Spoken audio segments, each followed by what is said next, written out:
my budgeting friends, it's Dano from the Budget Newbie, and today I am doing a video all about sinking fund ideas.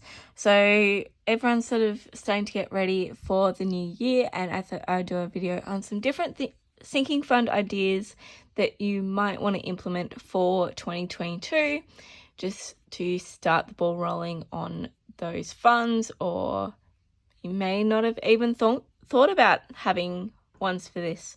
So let's get into it. I am going to break each of these up into sort of categories just to help make it easier for you and hopefully easier for me to think of them. I do have a list, but knowing me, I will probably be adding to that list as I am talking to all of you. So, all right. The first category that I'm going to do is I'm going to do events. So this can be a big one because I know for me personally, previously for Christmas, I would definitely spend a lot. So it's always a good idea if you're just starting out. Christmas is probably whatever celebration you celebrate that involves presents or travel or food, like those sort of big celebrations. I highly recommend that being your starting point with sinking funds, because you then get into a good habit of it, but also you don't get stuck with any massive bills come that time and sort of have no option but to put it on a credit card. So different events that you can have sinking funds for. And look, this isn't by any means a complete list. This is do what works for you. I definitely have sinking funds that most people won't need, but they work for me. So do what works for you. It's all trial and error. I have gotten rid of sinking funds. I've merged sinking funds. I've split sinking funds.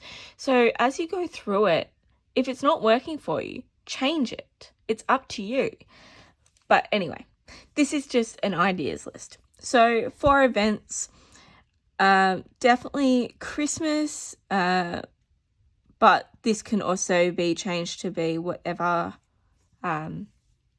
religious or non-religious thing you celebrate. So if you're Jewish, you've got Hanukkah, and I'm really, really sorry that I don't know any others. But anything you celebrate. I know, okay, please don't be offended if this is incorrect, but I think it's the Greek Orthodox that do a massive Easter celebration, so that might be something, but anyway, I'm going to move on before I get myself in trouble.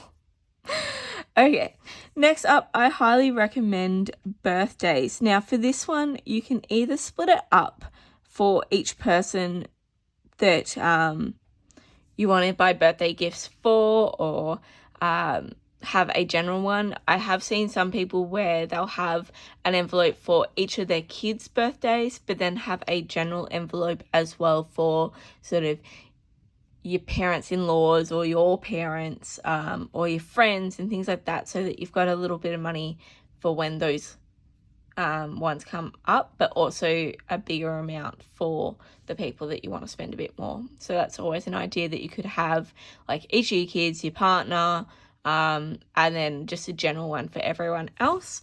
At this stage in my life, I only have a general one. Other events you could have your birthday if you plan on doing a massive party. I highly recommend then setting up a sinking fund to pay for your party. But if you also like treating yourself on your birthday, it is after all your special day, then go for it. Just make sure that you've got the money. Oops, throwing my pen. Just have the money prepared. Again, with events, if you've got things like Easter where you do big family meals and things like that, definitely have that. Other events that I certainly had this year was I had the birth of a nephew. So if you're preparing for any children, whether it's your own or someone else's. You might have a sinking fund for that. So what I did for mine was it had money in it to buy a present and buy like lots of little things that they'll need, but also pay to drive down to see my nephew and back. So I had that in there. So let's just do, we'll call that births. I don't know what else to call that. And then if you've got anything else major coming up, like, you know, it might be a long way off, but you might be starting to think about a wedding or different things like that, where you're not ready to break it down into categories yet, but you're wanting to start putting stuff away to it. Have a general sinking fund to start off with, and then you can always split it up later. But that is sort of a couple of ideas for events. Now, next category that I am going to do is, we're going to go with, what's next? Let's go with house next.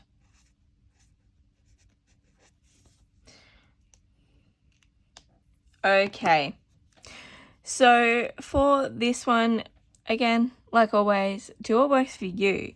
But some ideas for your house: you could have a sinking fund for household bills. I know here I get a lot of bills that are quarterly, so I have to pay them 4 times a year, and I want to make sure that I'm putting money into somewhere to have that money ready to go. So for me, having a house bills sinking fund is really handy. You could then split that out into each of the bills if you wanted to, or just have a general. You might also have a house maintenance sinking fund. Highly recommend this. I can't talk and spell correctly at the same time, but that's for when things go wrong. So, you know, things break, and it's always better to have money there ready to go, even if it's not the full amount just yet. But, you know, every bit helps. So highly recommend a house maintenance one. And even if you're renting, you know, things within your house still break. So like your appliances might break or need repair and things like that. So whatever you want to call it, there's always going to be things that break. Next up, you might have house insurance or renter's insurance, depending on how that gets paid. You might want to set up a sinking fund for that.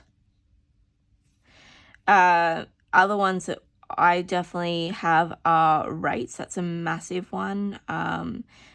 This could also be your property tax, things that are paid once a year, but you want to make sure that you're adding money to that so that it's ready to go when you get it.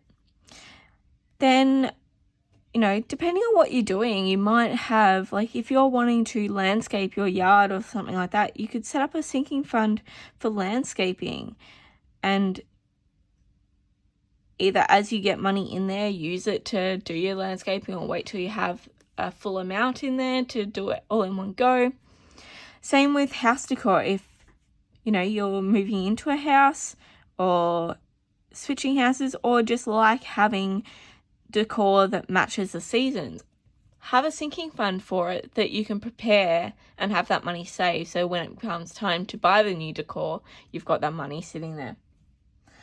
And then you can break things down, like if you're buying a big item for the house. So if you've seen any of my other videos, you know that I'm saving for a washing machine, a bed, and a fridge.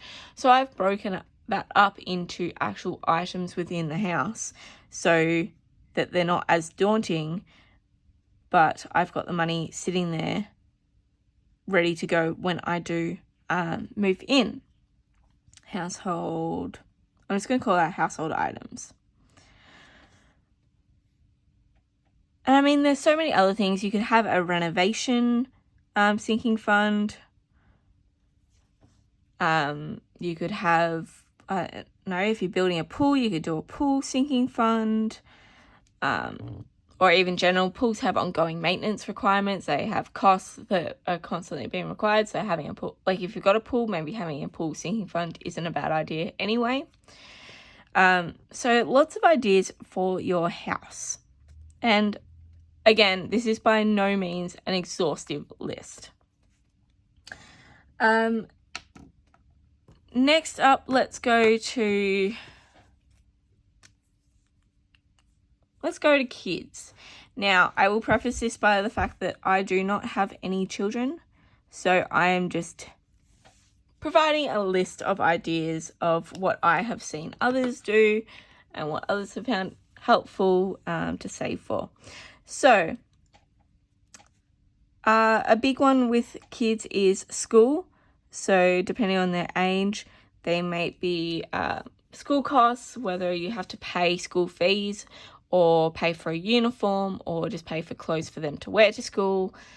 I'm sure that they will have books and pens and pencils and everything that need to be bought. So having a school sinking fund is definitely a great idea. Next up, I know people have done sports sinking funds for their kids. You might want to break that out into different things. Like you could have, depending on what sport they do, you could have competition sinking fund, you could have a uniform sinking fund, or a general like yearly fees and things like that, or you could just have it all in one. Totally up to you.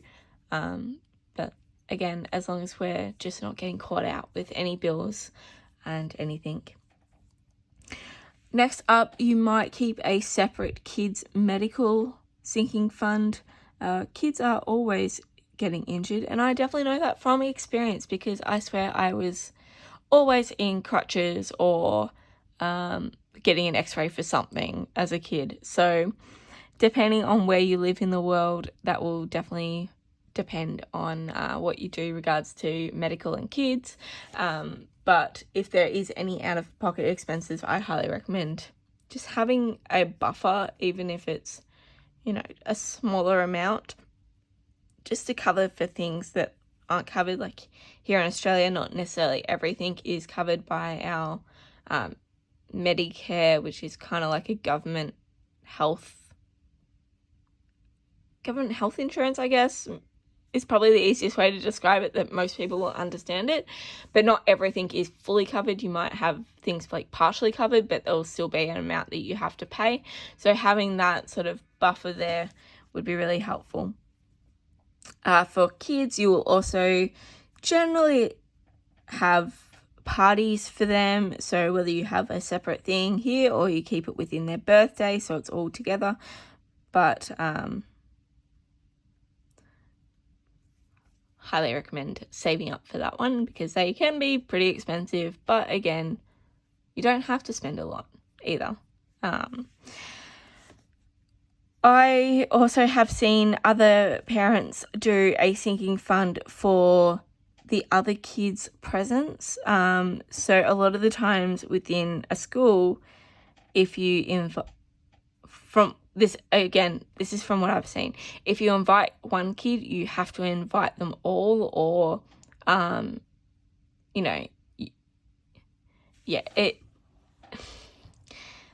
a whole lot of schools have different rules about when it comes to birthday parties, and I have seen some that if you're going to have a party, you've got to invite everyone. So if your kid is getting invited to 20 or so parties throughout the year, and from what I have seen, and even back when I was a kid, it was basically expected that you gave a gift. So that's 20 odd gifts to buy. So highly recommend a sinking fund for that, just to make sure that you always have a little bit of cash there for that. So I'm just going to call that other kids' presents. Okay. Other things you might have for the kid is if they go on any school excursions or any school camps, things like that, that might be an additional expense. Highly recommend having something for that. I know when I was, like, back in the day when I was in school, even in primary school, we went on camps and things like that. So I'm assuming that my old man would have had to have paid for them outside of the school fees.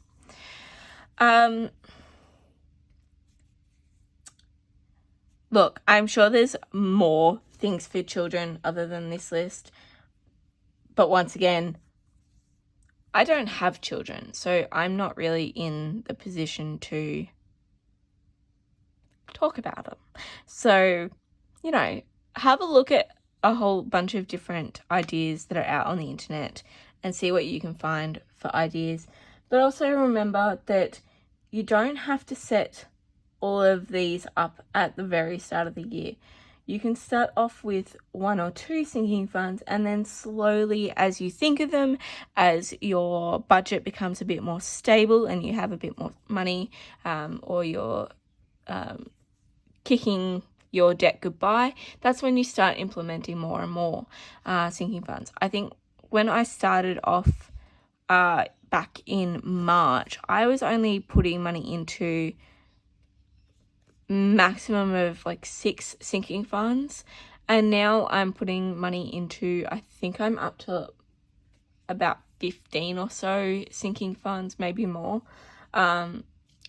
just because I now don't have any debt. So as you're sort of going on your journey, you can sort of add things, remove things, and different things. Okay, now another massive expense that a lot of us have is our car, and I think I am gonna sneeze.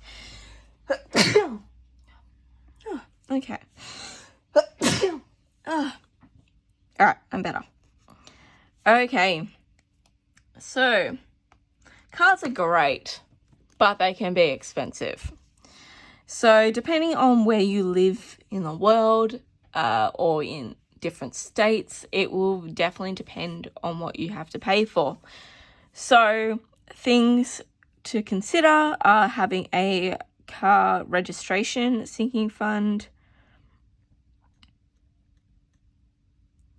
definitely a car insurance sinking fund,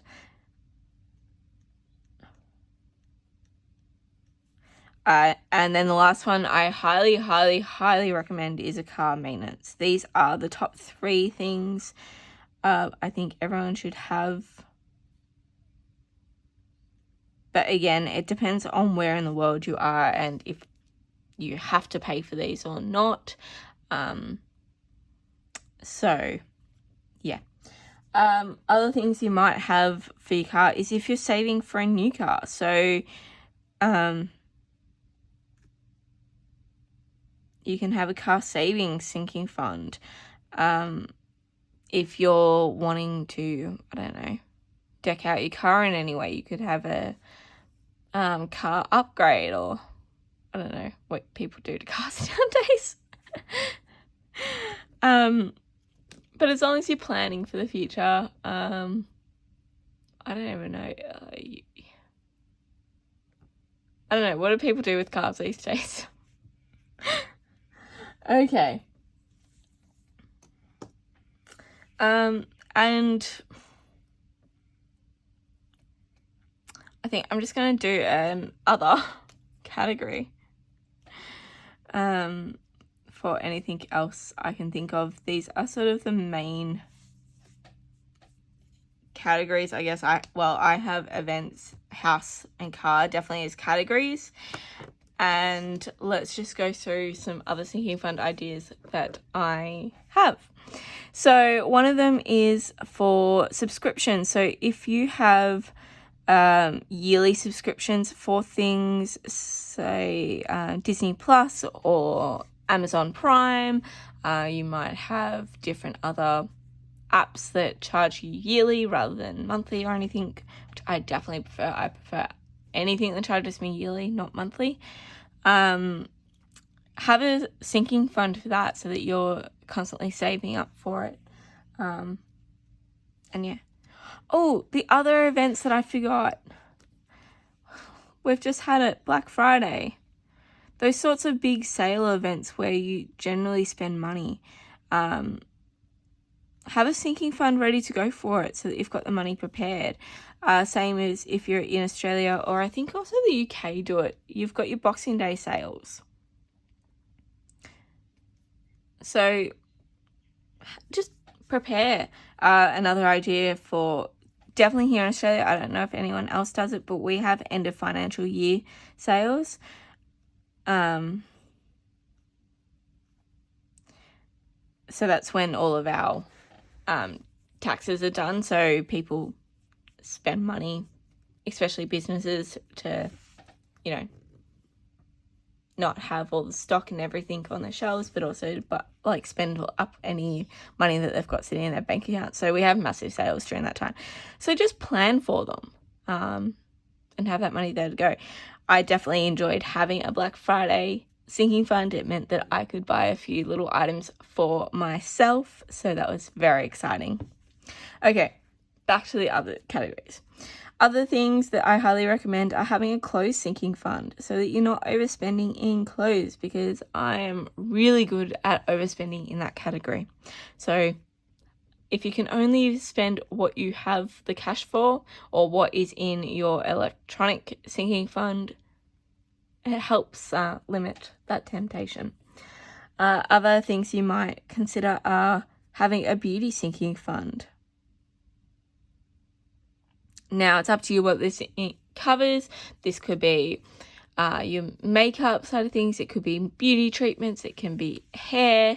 Or you can combine, which is what I had this year, a health and beauty category. Although I am thinking next year that I'm going to split them up and just do beauty and then health. Although I already have a medical, so I don't know. I haven't really thought that through yet. We'll see. But it's up to you what you want to describe them all with. But yeah. Some other ideas are, if you like reading like I do, I have a book sinking fund. I haven't been putting much into that lately because I own a lot of books that I need to get through and currently don't have the time to do a lot of reading. So I've really been trying hard to stop buying so many books. Some other ideas is if you have a Costco or a, what are they called? Sam's Club, I think is the other one in the States. Highly, highly recommend having a sinking fund for those, because when you buy in bulk, yes, it can work out cheaper, but it is a lot of money up front. So if you have that money ready to go, then it's not a big of burden and you don't have to put it on your credit card or anything like that. After that, definitely recommend a medical sinking fund. Whether or not this is included in your, like if you include your kids into this one, or if you just have one for you, or however you want to use it. But things happen. You might need some Band-Aids or some Panadol, or you might need something a bit more serious. So having that money there is definitely helpful. Some other ideas are travel. I mean, for us here, we are slowly coming back to somewhat normal, so things are opening up and we are able to travel a bit more. I have a general travel sinking fund. However, if I was planning a holiday, I would definitely break that down a lot more and have a proper, accommodation sinking fund, food, driving, what else could you do? You can do sightseeing, activities, things like that, and break it down a lot more so that you have a lot more control over where your money is being spent. My voice is certainly starting to go, so I apologize for that. Other ideas are you might have a fitness sinking fund. So if you go to the gym and you want to treat yourself to every, couple of months a PT session, or you want to buy some new gym equipment for home, or whatever it is, you can, use that sinking fund how you like. You might have a a friend that you catch up with once a year and go have a really like nice dressy night out at town, you could have a sinking fund for that. I have a sinking fund for my supplements because I take supplements, and I always wait till they're on special to buy them, so I make sure that I save up the money throughout the year, and when they go on sale I will buy, generally I'll buy about 6 months worth and then wait for the next sale, which is in like 6 months time, and buy the rest then. And that works for me, so you know, that's what I do.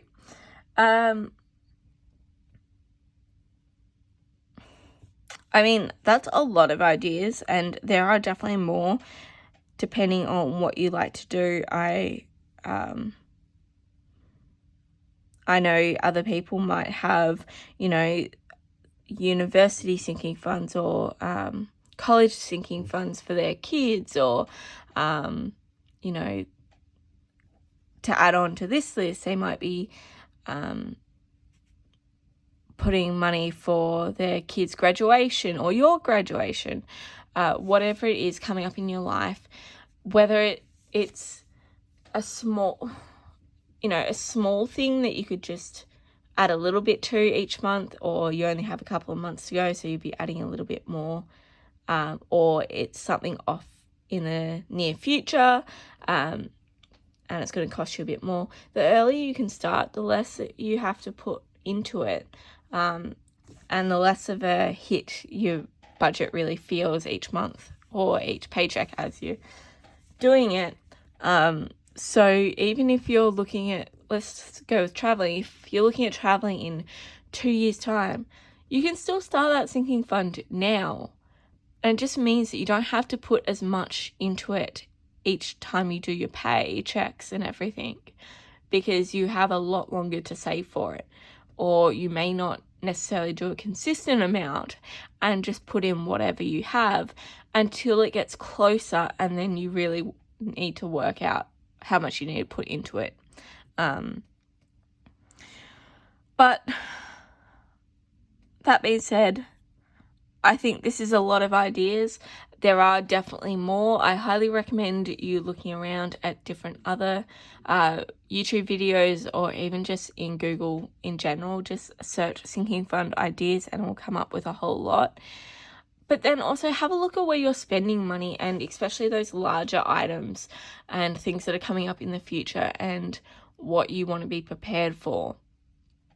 And then just slowly work it out. You can choose whether you want to break down and have the set goal and work out how long you've got to reach that goal, or when it's due, and then work out each paycheck you need to put in a certain amount. Or you can just, you know, take it a little bit more chilled, and each paycheck you just decide where that money goes. It might be $5 one week, it might be $20 the next, or however often you do your paychecks. But once again, I want to reiterate that this is totally up to you, totally for how things work for you. Don't look at what anyone else does and think that you have to do the same, because you certainly do not. This is definitely an individual journey. We're just all here to help each other out and lend any tips that we've come across to each and every one of you. So that is it for this video. I hope you enjoyed it. If you did, please give it a thumbs up and hit the subscribe button if you haven't already. And I will see you all tomorrow for the next Vlogmas. Bye!